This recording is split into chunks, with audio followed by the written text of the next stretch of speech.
Yo, hello guys and welcome back again to a brand new video. In today's tutorial, I will be showing you how to install Node.js in Visual Studio Code. Basically guys, when you first run Visual Studio Code and you try to run a JavaScript project, it will not run for you because you need the Node.js for it to be running.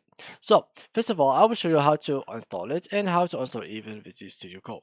So first of all, go to your browser and search for code.visualstudiocode.com, or just go to the other section and search for Visual Studio Code and it will be the first website. Now, as you can see, you can download it from here for Windows and click here if you want to, if you want it for Mac OS or Linux.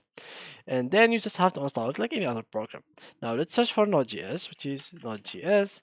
Download, go here and choose whatever version you want. For example, choose this one.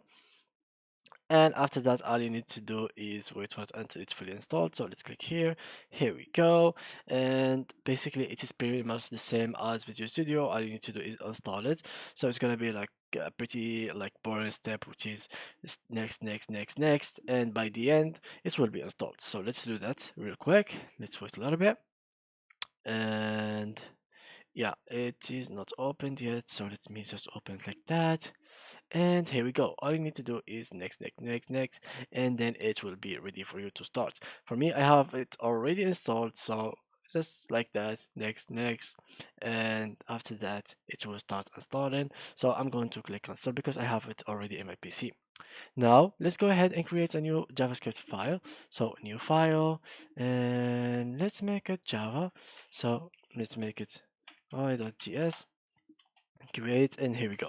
So let's make something like that, console.log, and here we go, hello world.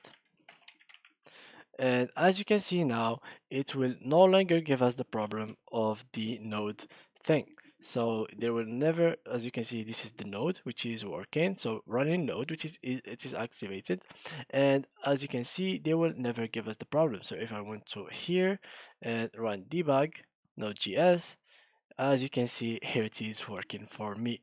So yeah guys, that was it to today's video. If you enjoyed, please leave a like and thank you for watching.